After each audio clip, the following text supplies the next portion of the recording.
A lot, I think, in this country about the kind of struggle for civil rights, for human rights, for racial equality in the US. Maybe you guys in Year 7 don't know so much about it yet, but you will do if you do history. But we don't know so much about the struggle in this country, about the struggle against injustice and for equality and so on. But if we did, and if we did study that, then Gus John's name would be right up there as one of the leading campaigners on this issue for now 50 years. So please give a warm welcome to Professor Gus John.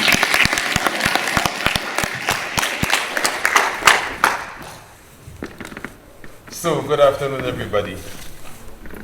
Hello, anybody out there? Hello. Good afternoon. All right, so I want to take you on a bit of a journey.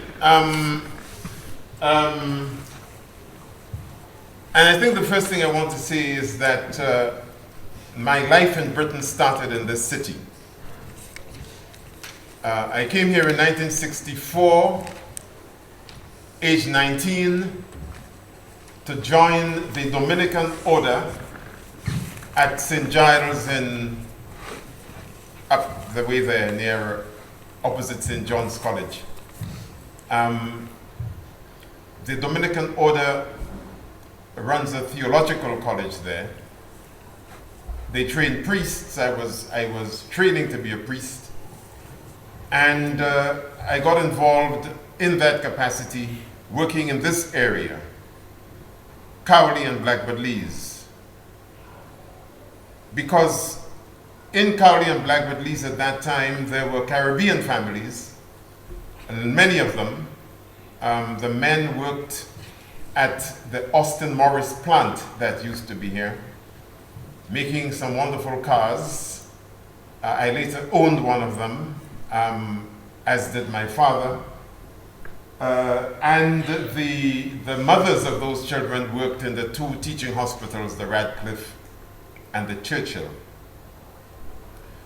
So how did I become involved in education while at the same time studying theology to be a priest? Well, one of the people who used to come to the Dominican Priory in St. Giles was a woman called Ann Dummett, whose husband was a professor at the university here, Michael Dummett. He was professor of logic at All Souls.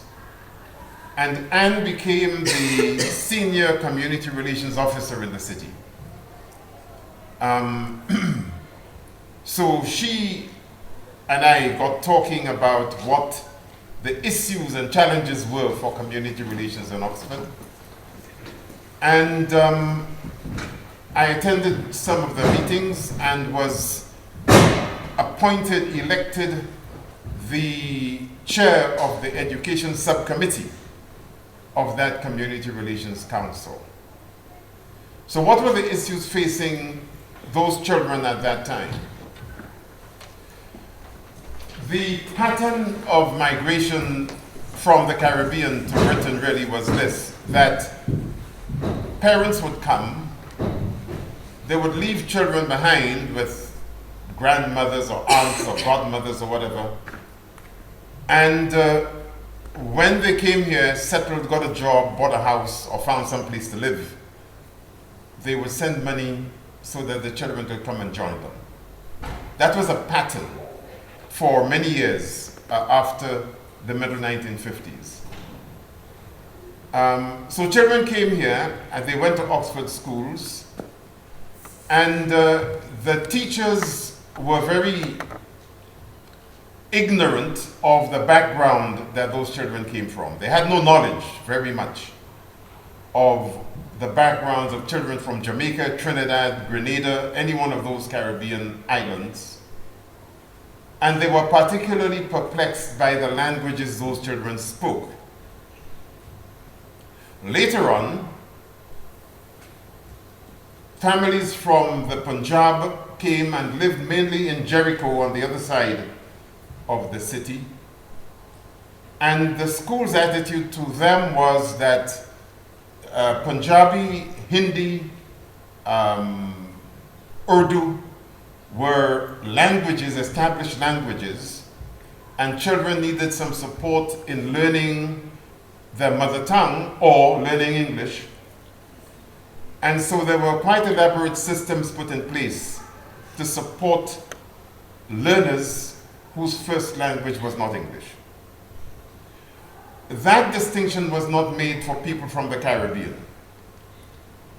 There is a distinct language spoken in Jamaica, which could be called Jamaican English. The same is true of Barbados. The same is true to a lesser extent of islands such as Grenada, where I'm from, and Trinidad.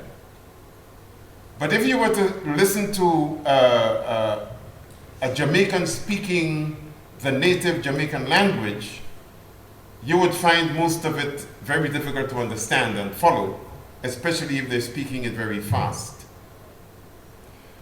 So the fact that teachers saw Jamaicans as speaking broken English, broken meaning bad grammar, bad syntax, bad everything, meant that those children were considered to be less able to follow the curriculum than others. But something else was happening with that too, because at that time and for a number of years later, there were education psychologists, psychiatrists, academics, including some who were very prominent in the university where I am now, UCL, University College London, who were propounding some theories about intelligence. And what they were arguing is that the intelligence of black people like me was inferior to that of white people for genetic reasons. In other words, we are biologically less intelligent than whites. That was their theory. And so you had people such as, and some of your teachers would know those names, Hans Eysenck, Arthur Jensen, Cyril Burt, all very eminent people, fellows of the Institute of Psychiatry and whatever else, who were actually teaching those sorts of things. Not only that, but those theories were being taught in teacher training colleges. So we had to struggle against what we call biological racism. In other words, the suggestion that races are different for biological reasons, different not just in appearance or pigmentation, but also in intelligence. That had a major impact upon black children in the sense that those same psychiatrists and educational psychologists, etc., were creating tests, intelligence tests, that were applied to all children, white children, working class children, middle class children, black children. And those tests were very biased. So a child just coming from Jamaica who'd never seen a chimney on top of a house in their lives, I mean, we don't need those stuff. We don't need those things in those parts for obvious reasons. If you were to put a fire in your house, you would fry because it's already so very hot. So they would have images of things like chimneys or steam engines and so on, and would be asked to describe what their use is or how they would be used for different commodities and so on and so forth. And of course they couldn't do that. So there were culturally biased tests, racially biased tests that were being applied to children who could not identify with those tests. And as a result of that, many children were being sent to schools for the educationally subnormal.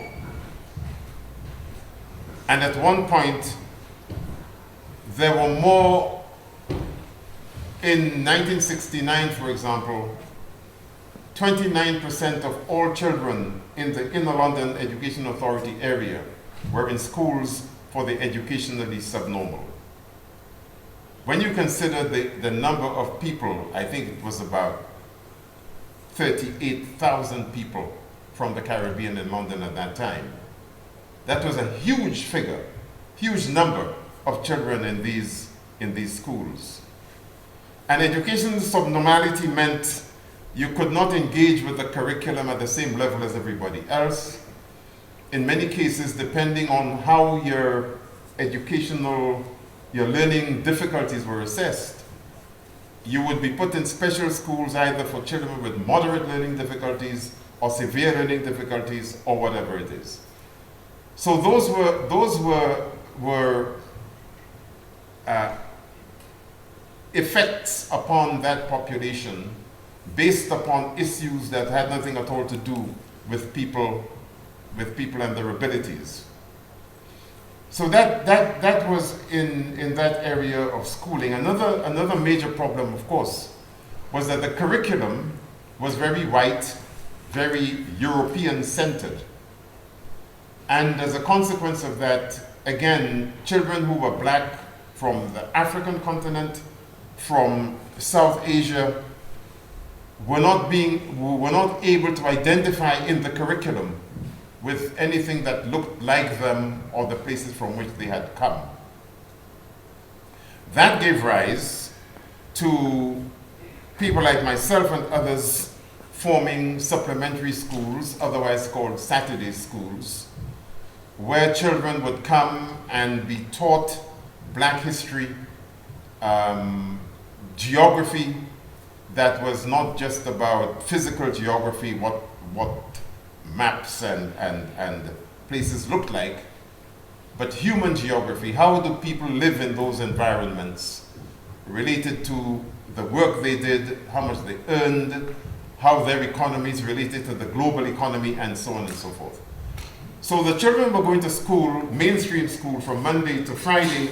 Saturdays they came to our supplementary schools, taught by either teachers, university students, sixth formers, or professionals in the community who gave their time to come and teach those children.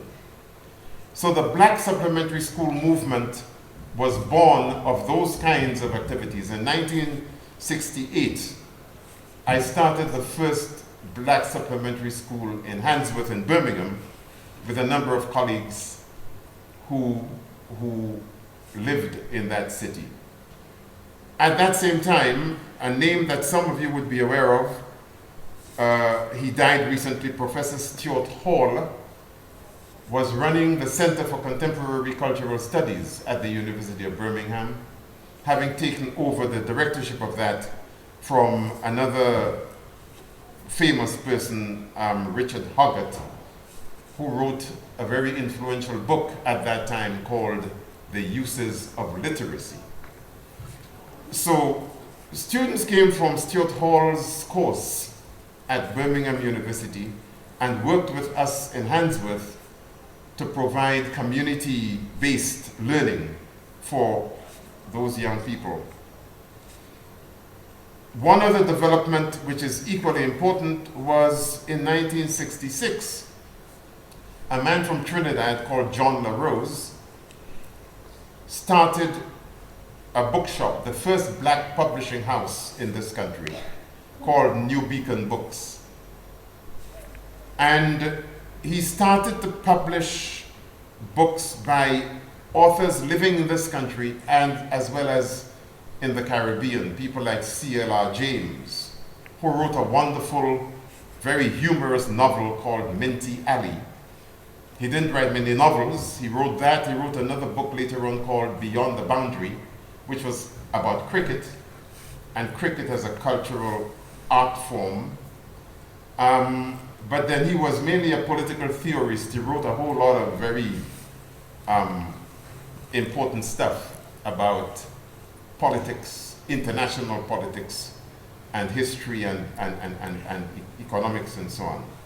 So LaRose's bookshop helped to do two things. It helped to inform the kinds of struggles that people were having within communities of the sort that I've just described.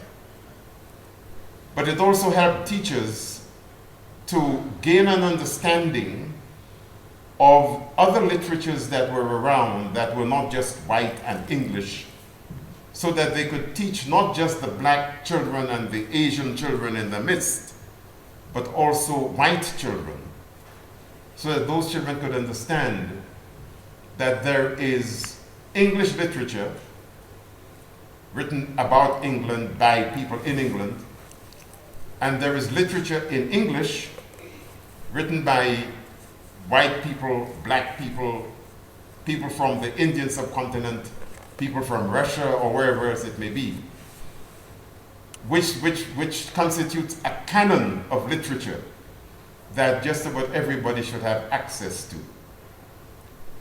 And why was that important? It was important for two reasons. One, because Britain, after the Second World War, before the Second World War even, was a changing society. This country was an empire, as you all know. The fact that people like myself are here is because Britain's white British people never learned to stay at home. They roamed all over the place without anybody's by your leave. And so they conquered parts of the world, stuck the flag on other people's lands. They transported my ancestors from Africa to the Caribbean as slaves to work on plantations, to make raw materials, sent back to this country for white working class people to use and develop into goods and so on. So the relationship between Britain as it was and how it is now, if one looks at the composition of this particular gathering of us here, has got a lot to do with empire and with how Britain spread itself and its influence around the place. There's a man called Sivanandan, Sri Lankan, who for many years was the director of the Institute of Race Relations in London, who famously said, "We are here, people like me, because you, the white people in the room, were there." It doesn't mean necessarily individual ones of you or your parents, but Britain as an imperialist, colonialist country created the relationship between people like us and people here. You would have thought, therefore, that given that history, when people started coming from the Caribbean and from the Indian subcontinent in numbers after the Second World War, the British government of the day and British governments that followed would see the need to ensure that white people understood that historical relationship, to ensure that black people felt at ease and at home in this place, contributing to the economy, to the health service, to transport, etc., as we were, in order that together we could build the nation, transform those racist ideas that people had about white supremacy and the rest of it. None of that was done systematically. It was all left to chance. Nobody asked the question, what should the role of schooling be in a situation where you have a post-colonial government, a post-colonial nation, having to come to terms with the presence of people from its former colonies? How do you begin to ensure that everybody is treated with mutual respect, that equality, social justice, and those considerations are built in structurally to the way you run things? And how do you ensure that you do not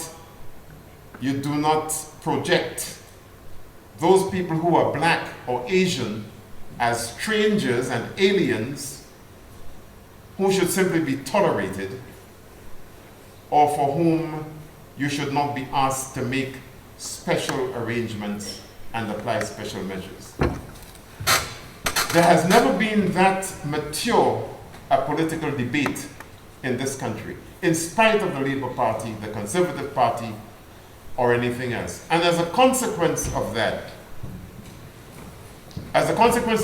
what you've had is, over a period of time, various right-wing organizations emerging within the society. The National Front, Column 88, the British National Party more recently, and even more recently, the Britain First group. They're all right-wing people who believe that something should be done about immigration and about the black people who are already here, and that the government should really keep immigration high on its political agenda. Now, immigration is a process by which people leave one country to go to another. And that happens across the world. It involves white people, it involves black people. That process of moving from one nation state across boundaries. But in Britain, immigration became racialized very early. So that people like my father and my mother, who came to this country in the 1950s, were suddenly treated differently after about 1961, when the government decided something had to be done to put an end to those people who had British passports as colonial subjects, who were exercising the right to come to Britain to work in whatever industry it was. So the 1962 Commonwealth Immigrants Act was the first piece of legislation debarring that, putting an end to that free movement of people into Britain from the former colonies. And prior to the enactment of that legislation, there was what was called a beat the ban surge. People were doing all they could to get into Britain before this ban came as a result of the Commonwealth Immigrants Act. Since then, immigration has always been in a kind of seesaw movement with race relations. And that applies to all political parties. At one point, there was a man called Roy Hattersley. I think he's in the Lords these days. He used to be an MP, who determined that you can't have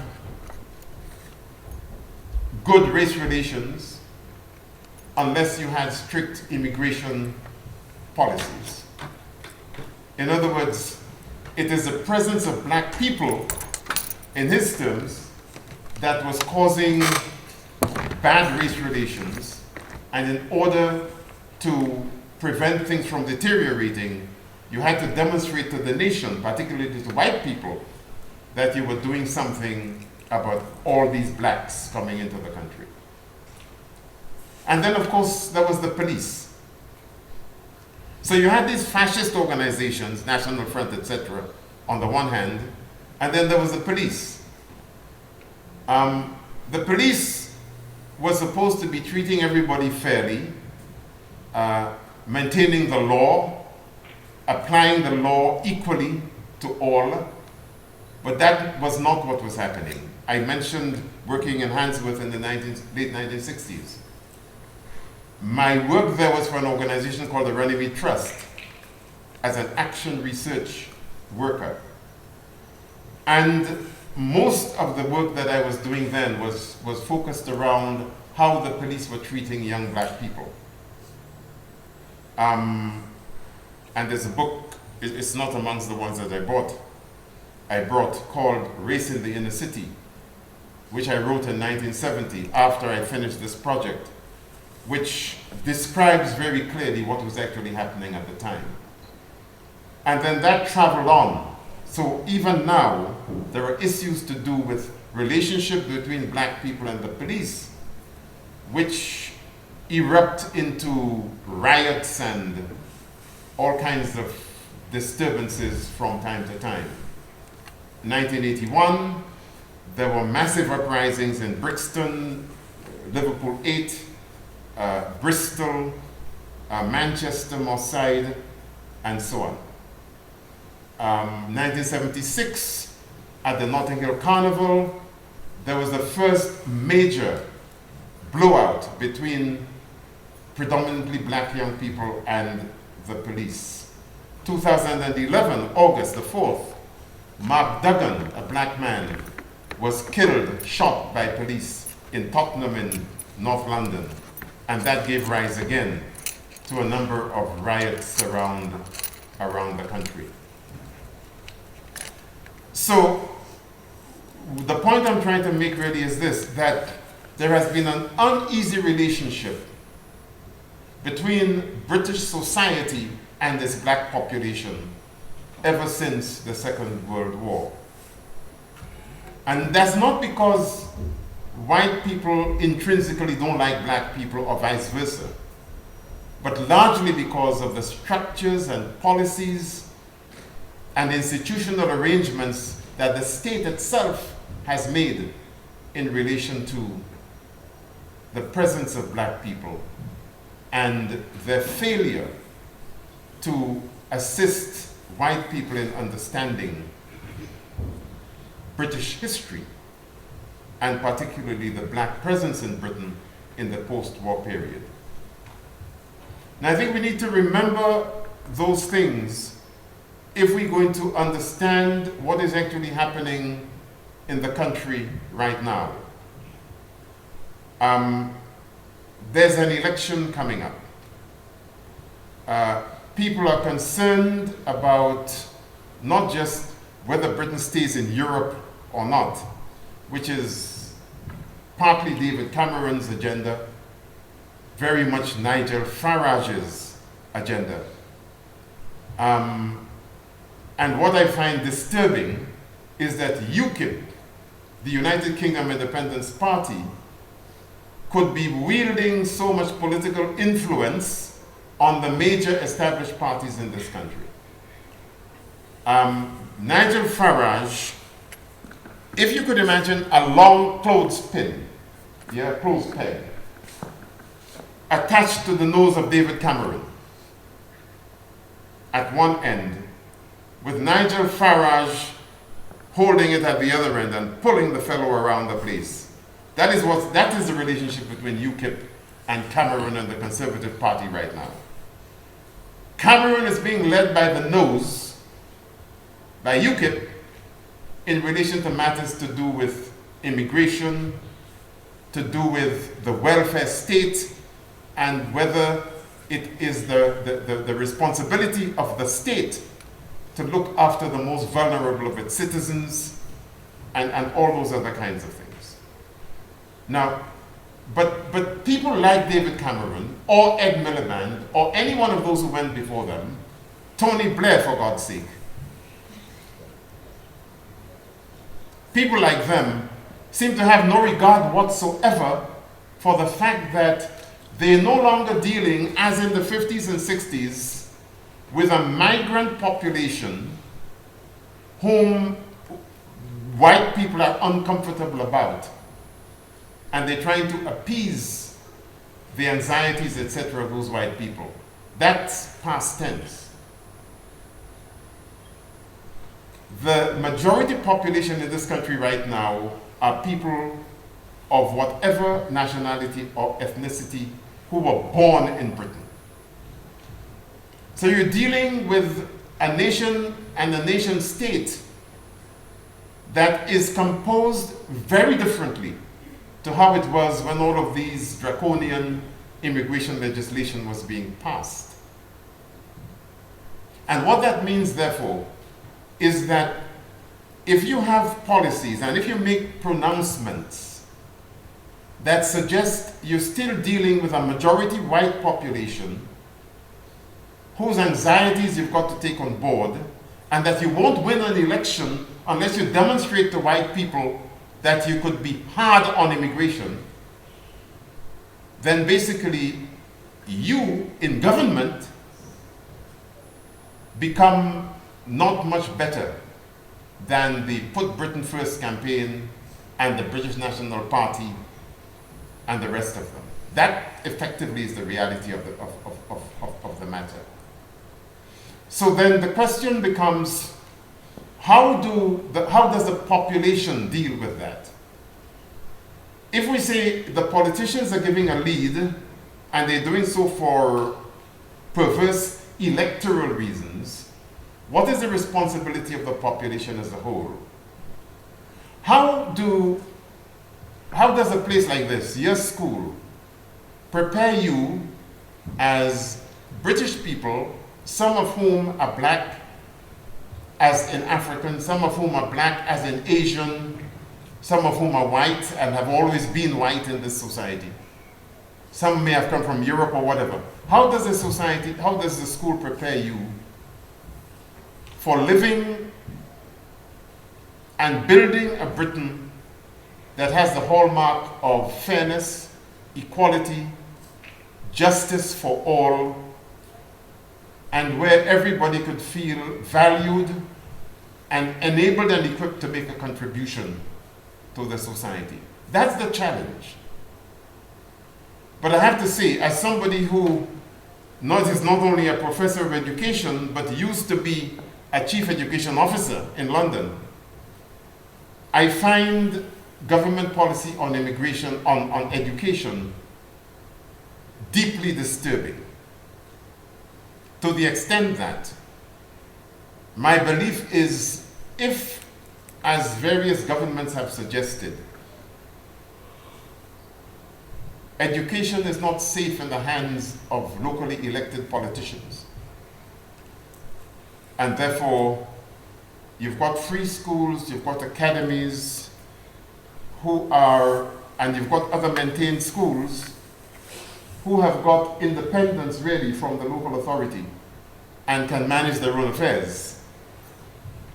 If it is being argued that local elected politicians do not have the capacity to manage schools, make decisions about school places, have a coordinated approach to a local curriculum for Oxford or Oxfordshire, as well as a national curriculum, then my belief is that education is not safe in the hands of a Secretary of State or politicians in Whitehall either.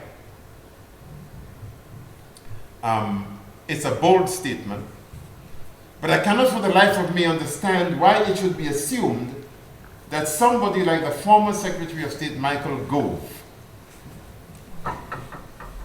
has got any more right to determine how schools should be structured, what they should teach, etc., than a group of 65 elected politicians in Oxford City Council. In 1968, up until about 1970, even after the Education Reform Act of 1944, Secretaries of State for Education had about 7 powers. Now, Nicky Morgan, the Secretary of State for Education, has got a total of 229 powers that she could exercise as Secretary of State.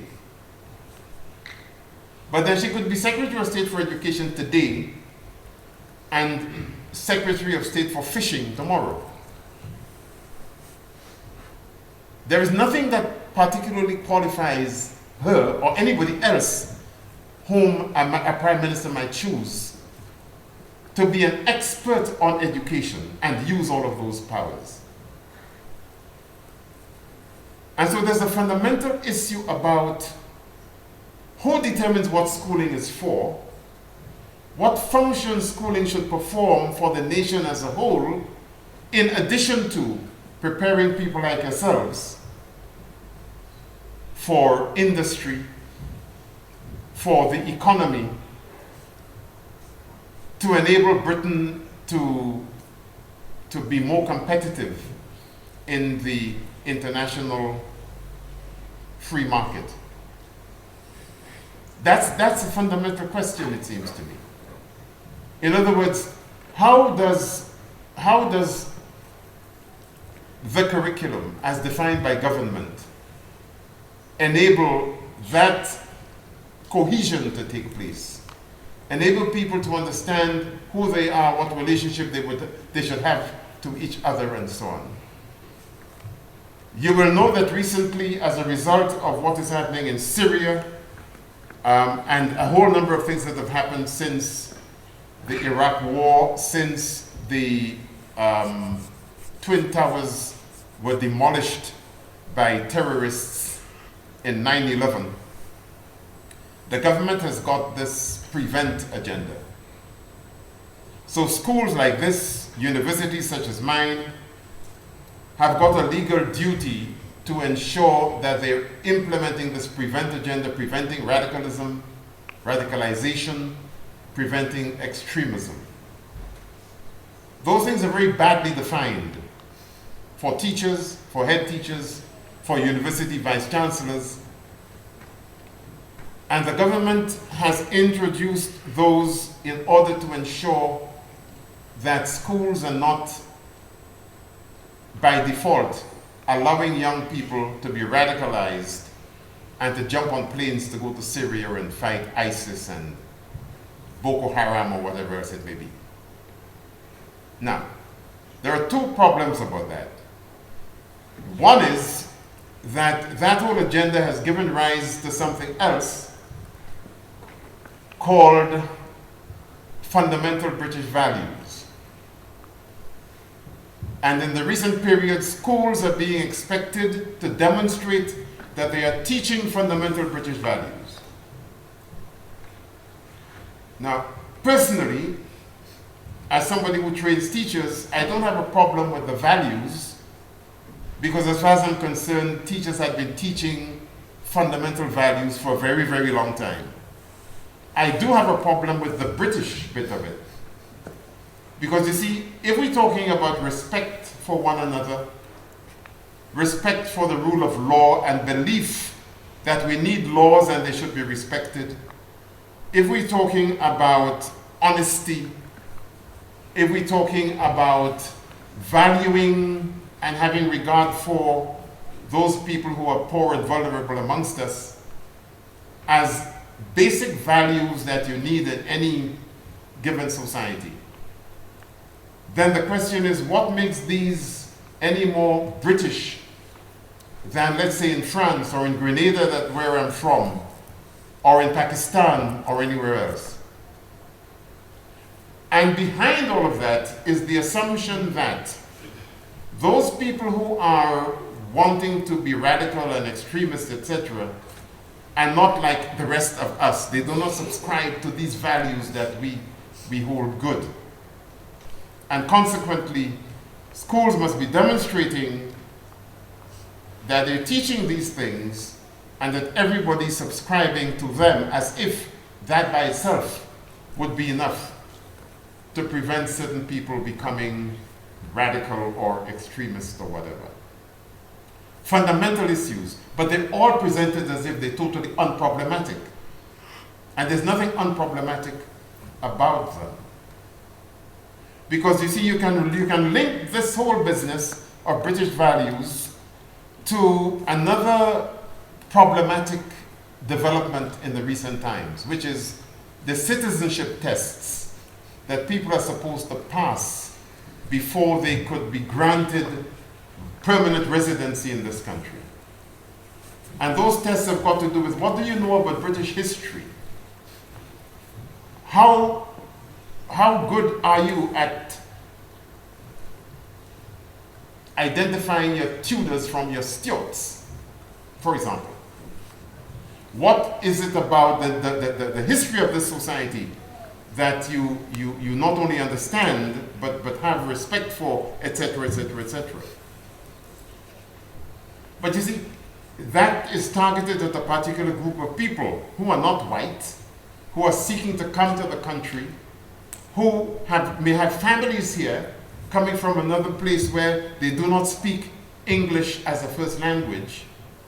And you're actually asking them to demonstrate A, their allegiance to the society and to its crown, B, that they can speak the Queen's English before they could be accepted within the community.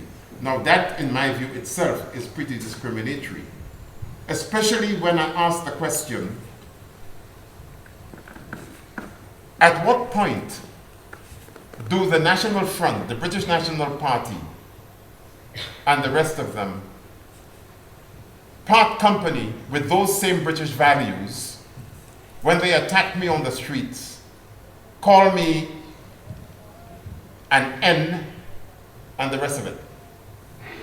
How does the government ensure that all of those people who position themselves in opposition to British-born black people, how does the government ensure that they are themselves applying those values which we are supposed to demonstrate that we subscribe to? And what troubles me is you do not get that level of debate, not in Parliament, certainly not in the newspapers, except perhaps one or two, about those matters. And what it represents is a total division, whereby Muslims are treated in a particular manner. Collectively, there is a phrase we use in academia which is essentializing, which means that you look at the traits and particular dispositions or whatever it is, conduct of one group of people, and use that to define as the whole the group to which they belong. So you have some people deciding that it is the political right to kill gunner Lee Rigby, and the assumption is made that there's a lot of people in the population who are Muslim who want to kill British soldiers. And therefore the whole Muslim community gets put under the microscope. And those things are happening over and over and over again. And unless the whole nation is vigilant, what it means is that the rights of certain people are trampled upon in the name of protecting the majority as a whole. They're complex issues. They're not easy to get a grasp of. But I would suggest that if we want this country to have an ordered, safe,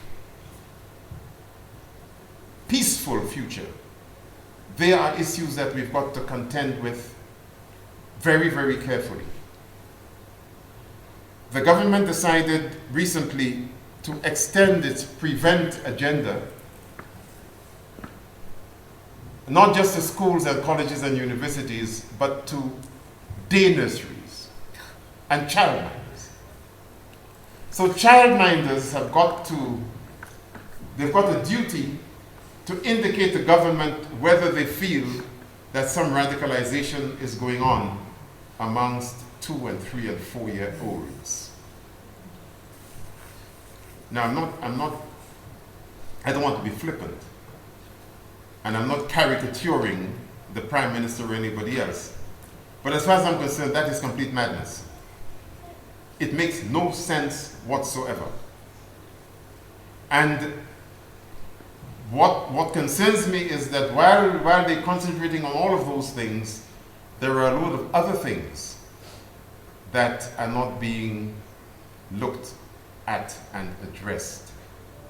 For example, very few schools are complying with the public sector equality duty of the Equality Act 2010. there's an organization in London called Race on the Agenda. And a couple of years ago, they examined the policies of 78 free schools and found that only 7 of them had stated one equality objective according to the requirements of the Equality Act 2010. Most of the others didn't even have anything in place to demonstrate how they would meet the equality duty. And that's true not just of free schools, but a whole number of other schools, including academies.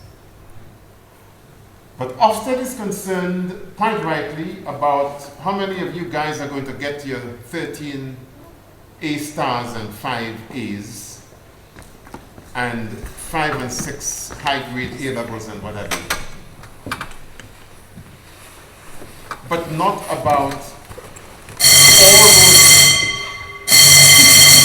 all those other matters that teachers are rightly concerned about, given the kind of divisions that there are in society and the prejudices, etc., that people are suffering. So my message really is this.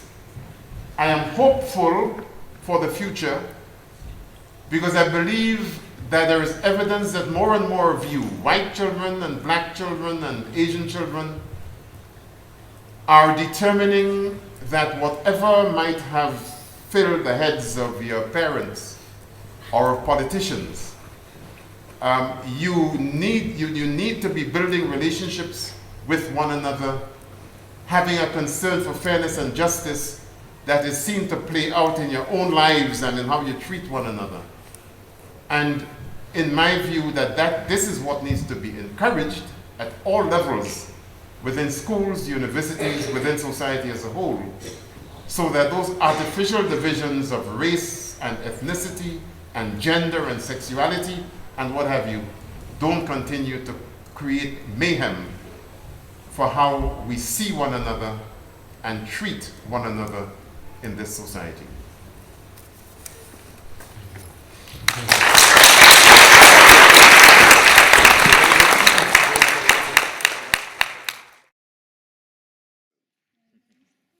Is this going to be a bit of a Q&A then now, I guess? Yeah. Yes, I'm happy to deal with whatever comments you may have or questions even. Has anybody got any questions? First of all, did this resonate with you at all? Yes. It did. I've got a question. Do you think that it's a mistake of many politicians to lump Islam into one thing, and also to kind of look at Islam from too much of a fundamentalist perspective? So like that there's a mistake that moderate Islam is fundamentalist Islam. Do you think that that's what's happening in politics? Very, very much so. And that is what is so disturbing about it. The discussion at political level, and indeed in the media, it's not nuanced. It's, as you say, it's collectivizing everything, and rather than looking, for example, at the different belief systems within Islam, it's seen as all Muslims are Muslims, and they're either moderate or extremist. And that's the language that the prevent agenda is dealing with as well. And so it is very difficult for there to be a reasonable conversation about those things.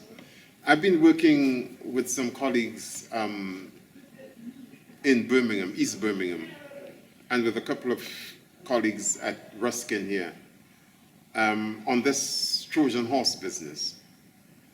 And when you look at what happened with this anonymous letter, which gave rise to this moral panic about radicalization and what was happening in these Trojan horse schools, the whole thing is a complete nonsense. And the government set about trying to find evidence to justify its reaction in the first instance. But as I said, it is not nuanced. There is no understanding of the kind of dynamics within those communities that might give rise to conflicts in any particular school, which have nothing at all to do, by the way, with the whole issue of Islam and who subscribes to one particular brand of Islam rather than others. And the fact that people couldn't understand that as one simple point, I think is distressing enough in itself. So yes, you're absolutely right. And the question really is, where is that leading to? When and how will it end? Because it puts everybody in a vulnerable position. It's like after the bombings in London in 2005, any Muslim male going to university or not, walking around the place with a rucksack on his back was considered to be possibly one of those who blew up 52 people in the London transport system. And those things lead to their own kinds of tensions and separations so it's just amongst basically people. that's just increasing the tension between the different ethnic communities in the UK and not serving us any favours. Indeed, and tensions within the Muslim population itself too. Yeah.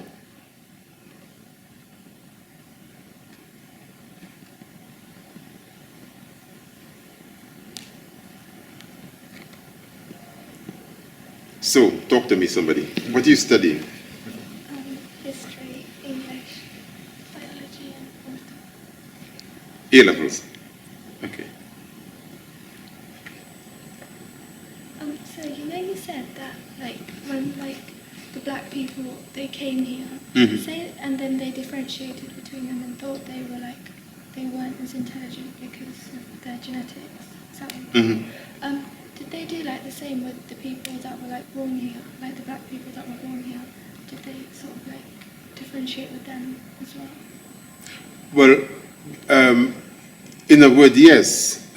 Okay, so the period that was talking about, the size of the British-born black population was not very large, but effectively, yes. I mean, it's similar to what is happening now.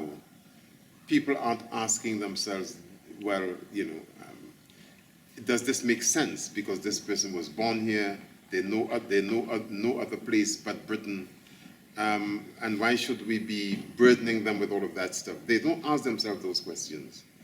I've got 6 children. I've got 7 grandchildren. My eldest grandson, is just about to start secondary school. And we were having a conversation this last weekend. I went to Manchester because his cousin, my 6-year-old, my granddaughter was 6. And I think he'd been to two schools, and while he and his parents were talking, the head teacher was talking about the ethnic breakdown of the school and kept on going on with ethnic minorities, right? And he was totally perplexed and came back and he was saying to me, how long, what did he say? How long am I going to be an ethnic minority for? I said to him, that's a very good question. Because he's going to school with all of these kids. About 50% of them in his class are white English. And there were some Asian students born here, himself and a few more people of Caribbean extraction. And there's this classification. So it was a very sensible question. And, I had to say to him, well, if this nation had its way, you'd be an ethnic minority even by the time you get to my age, and I'm 70 now. And his eyes popped open. But it's a, and I think it's something that people never ask themselves, you know, why should children like him, or like you for that matter, be dubbed ethnic minorities as if, you know, you've got two horns or something, or you are as different species from your white counterparts. It just doesn't make any sense. And so I think the one thing we have to do more and more of is to emphasize this point, really, that we have to we change our mindset and stop thinking about children in these crazy categories and applying these labels and things. I mean, at one level, it is useful to know whether different groups of students, for whatever perverse reasons, might not be doing as well as others.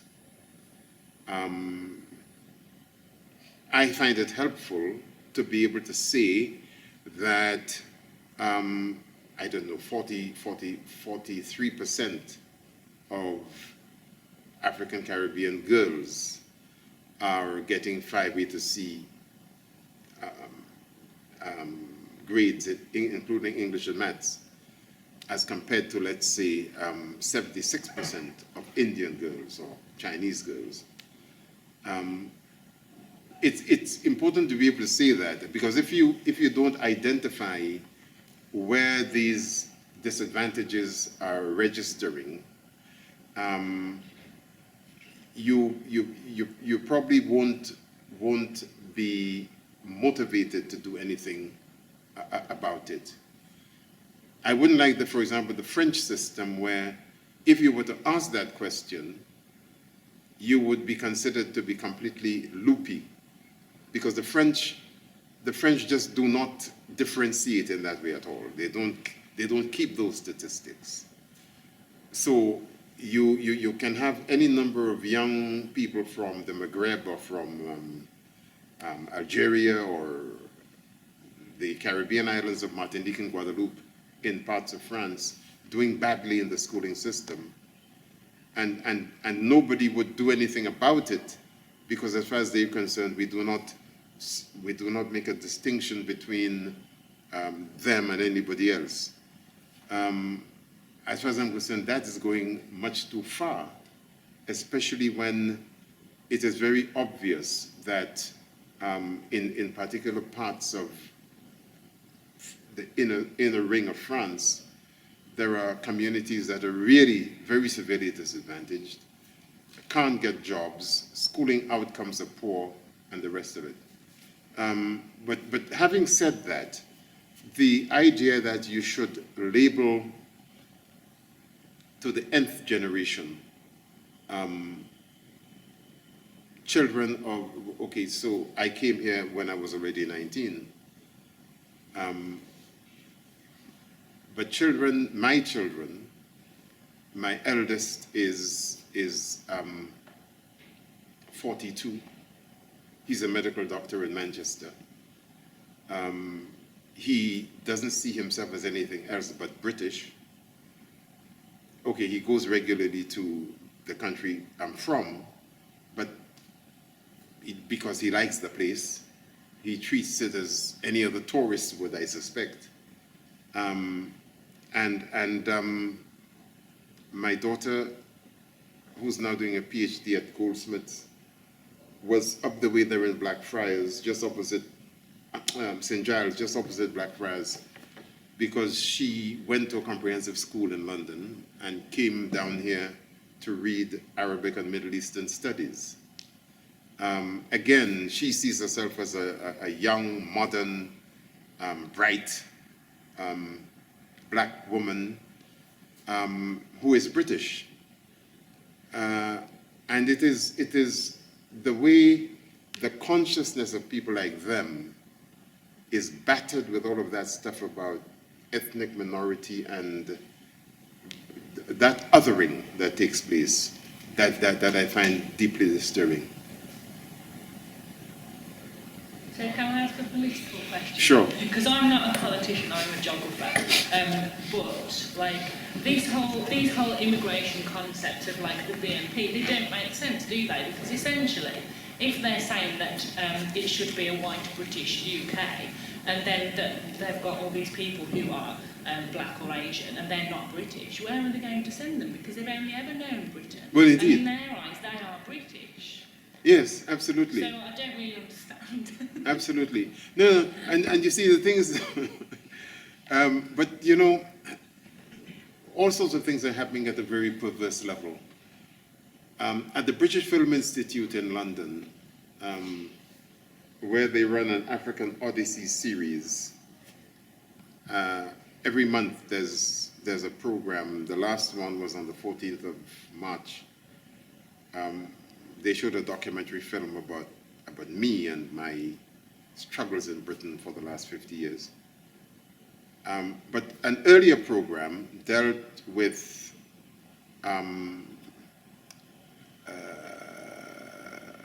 deportees. And it was a fascinating, a very disturbing program, actually. It dealt with deportees,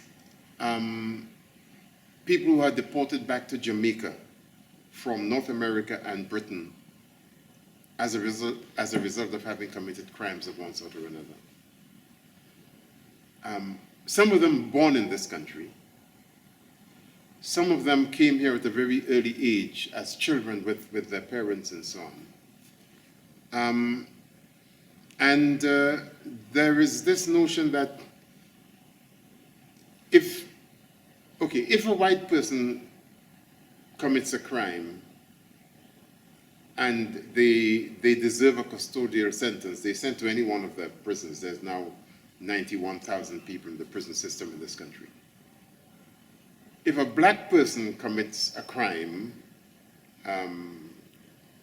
drug dealing, fraud, whatever it may be, the government considers that once they can't prove that they were born here in situations where, by virtue of their birth, they're actually eligible for nationality.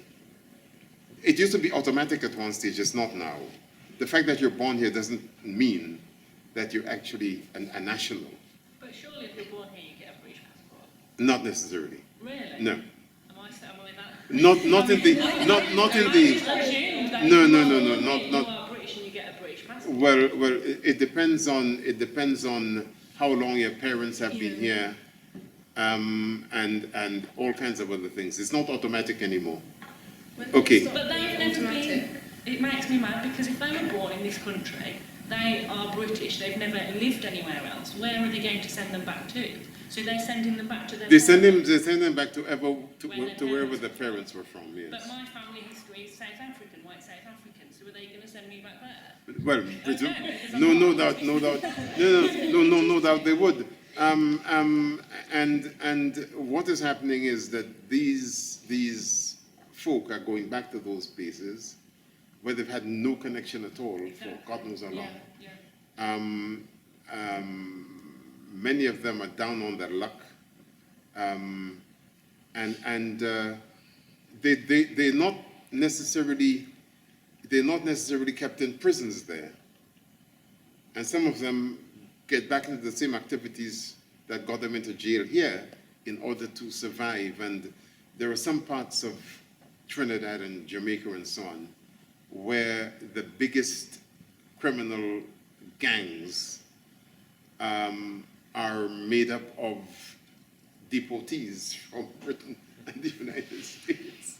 It's completely crazy. So there's all of those sorts of things going on, and you know what really does worry me is, in one sense, governments of any country and any political color depend to a very large extent on the ignorance of people to pass all of these laws and approve all of these practices and things. Because the level of political literacy in Britain, unlike a place like France, or even a place like Trinidad, is very low. I mean, people have got a very undeveloped understanding of politics. Okay, they may have a notion of electoral politics at particular points in the electoral cycle, but in politics generally, and how the state conducts itself, is not something that most people are actually aware of, which is why it's easy enough for, whether it be right-wing groups or right-wing newspapers or whatever, to feed them all kinds of stuff, and that becomes received wisdom, you know. And that's why people like UKIP and that lot, and the Daily Mail and the Sun have got to be taken seriously. They're organs of propaganda for a massive body of ill-informed people. So I had a question about the issue of kind of different educational outcomes for different ethnic groups. And I was reading in The Guardian a couple of days ago about they were saying that they're what they call aspirational ethnic groups. They include Africans, Eastern Europeans, Asians, who are kind of higher than average achieving into, and then lower aspirational groups, which they said included poor whites and African Caribbeans. And it occurred to me, I wonder if you think anything in this, that maybe the thing that links poor whites and African Caribbeans is they're the two of the groups, of all of those groups, that have been longest and under the most total rule of Britain for the longest period. Is there some kind of link there? Well, yes, I mean, I think to a very large extent that is true. A